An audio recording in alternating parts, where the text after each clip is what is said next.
G'day guys, it's your boy Tomco Chan here with my first ever upload. Today I'm going to be showing off to you guys my Numeron deck profile. Now I think this deck is quite good for today's current format, even though we can't actually play it. It's a bit sad, but for the online games I've been enjoying testing this one out, trying off a few combos and that sort of thing. I think it has an inherently good matchup with Eldritch. It's got the ability to bounce Golden Boy quite naturally back to hand, so they can't resolve their traps, amongst other things for other decks that are going on at the moment. If you enjoyed this video, consider giving us a subscribe and let me know in the comments what you guys want to see for the next profile, and I'll be uploading some content over the next few weeks. Thanks guys.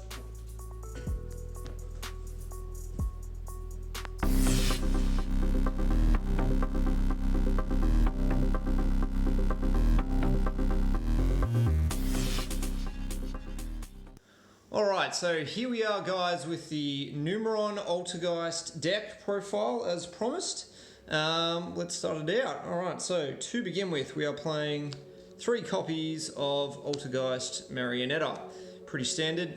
This one is basically, your kind of searcher I guess for your traps, except that it sets them directly to the field, which is nice. Also has a nice effect where you can pop it or another Altergeist card to special summon one from your grave. Next up, obviously we have 3 Multi-Faker now that it's off the list. Very happy about that. Makes life a lot easier with this deck.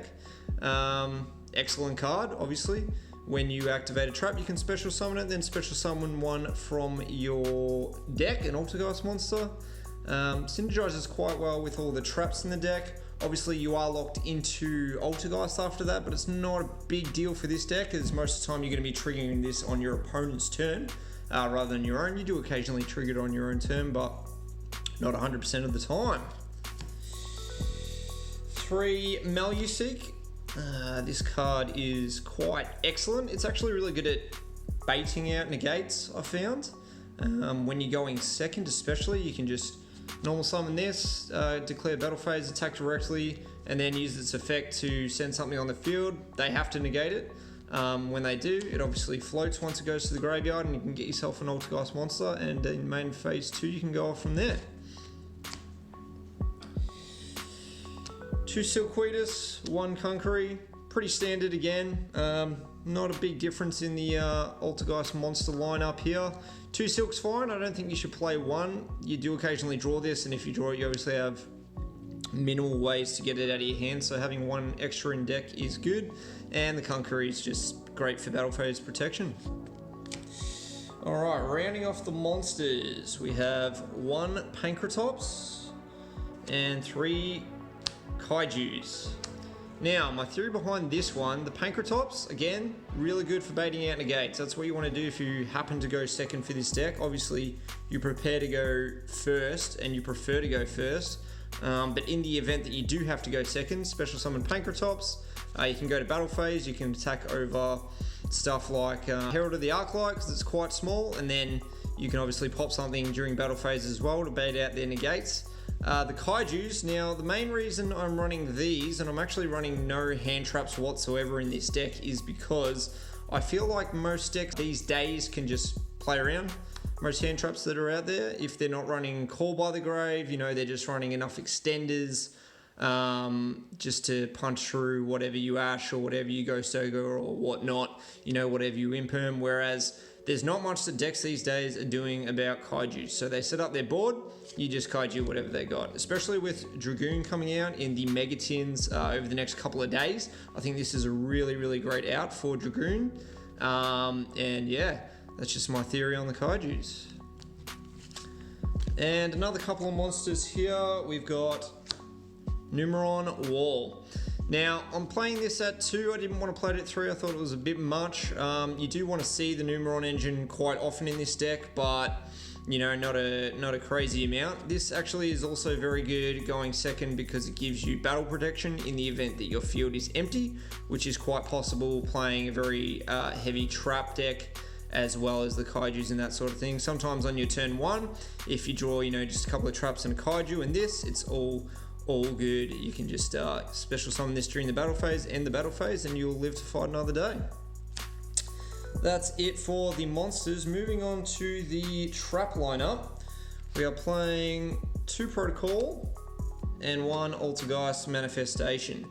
Now, it's pretty standard, this lineup. I'm actually considering playing another Manifestation for this card, Altergeist Haunted Rock. Considering putting it in. This is okay for now. I might test a bit more, see what happens. But Haunted Rock is actually really good and really slept on tech in this deck, because there's a few traps rolling around obviously in today's metagame, as well as this has a nice combo when you draw Marionetta and Multiseeker, Maluseek, Multifaker, that's the one.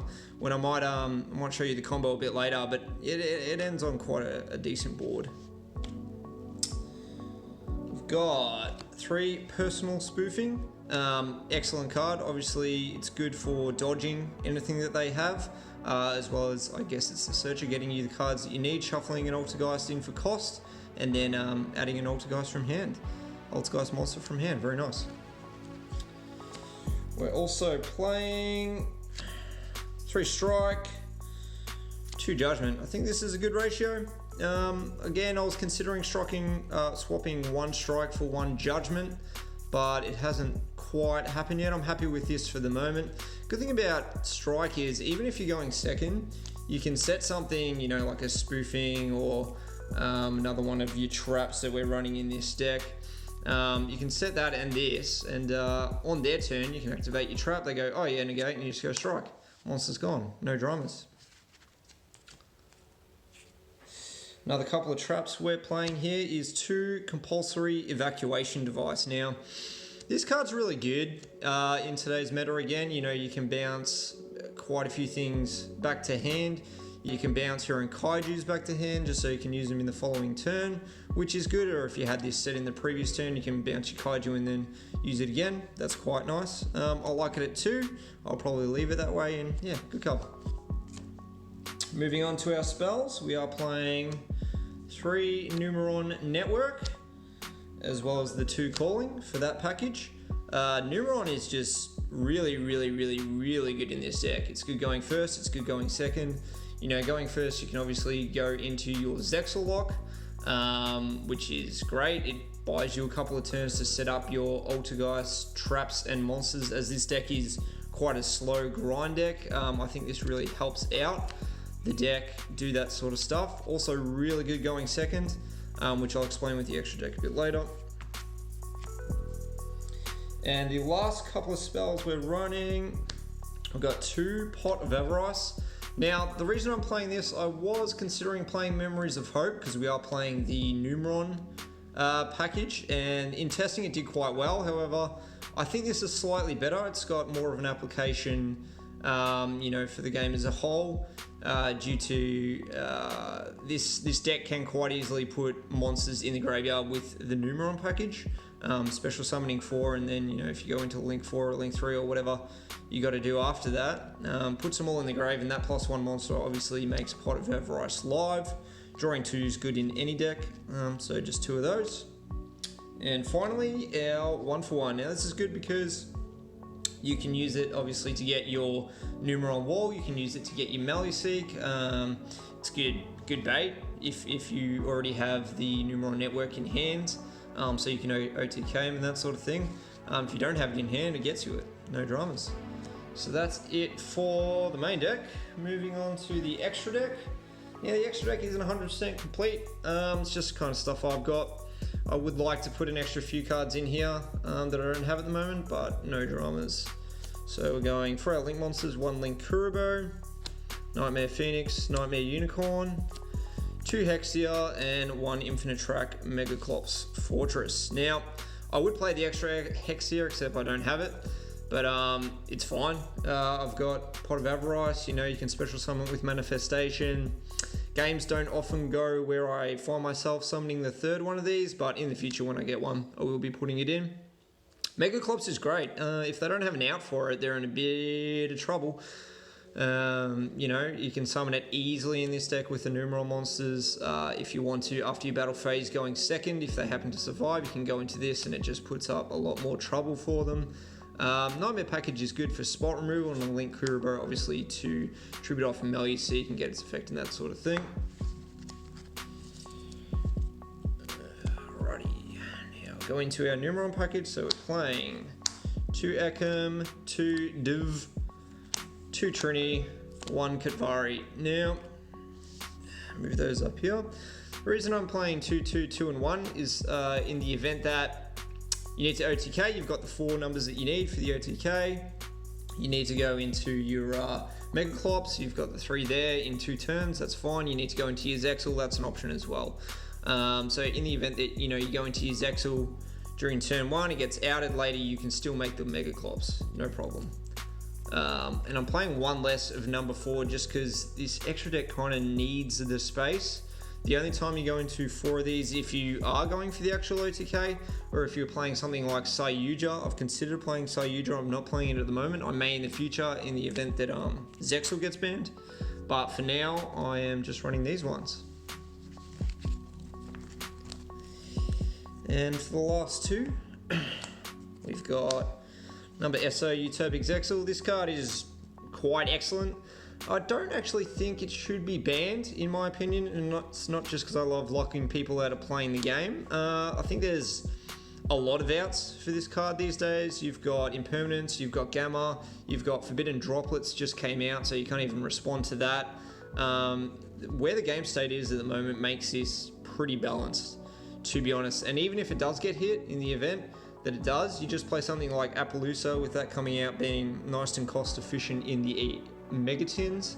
You know, even if this get banned, you can still put up a 4 negate monster, which is not the same thing, but it's still pretty damn good. But while this is around, I'm going to keep playing it, and in the future I might consider some different techs in the event that this does get banned. And for our last card in the extra deck, we are playing the 1 Sunya. Now, I see a lot of people not playing this in their Numeron package. I consider this to be really, really, really good. If you bait out all their negates with your Pankratops, with your Kaijus, with your Meluseek, you know, with any of the number of things that you can do with this deck, you can basically just summon out the 1 Ekam with the Numeron network. You don't have to summon 4, you can summon up to 4, and then overlay with this, banish all monsters on the field, no problems. Completely outs the Eldritch, you know, if they get greedy and they got 2 on field, fantastic, you've got 2 off field. You've got the bonus, you know, if you want to burn them to death, if they're below 3k life points, you can summon all 4, summon this, banish the other 3, and when it comes back during the standby phase, burn them for 3k, that's game. No dramas. Really, really good, really slept on card, to be honest. Alright, if you guys did enjoy this video, please consider giving us a like, giving us a subscribe. We'll be doing a few more profiles in the future, as well as a few different things, I think. Something to do during my time in lockdown. Unfortunately, we're stuck here at home in Australia, so nothing but Yu-Gi-Oh to play, which is not such a bad thing. Thanks for your time.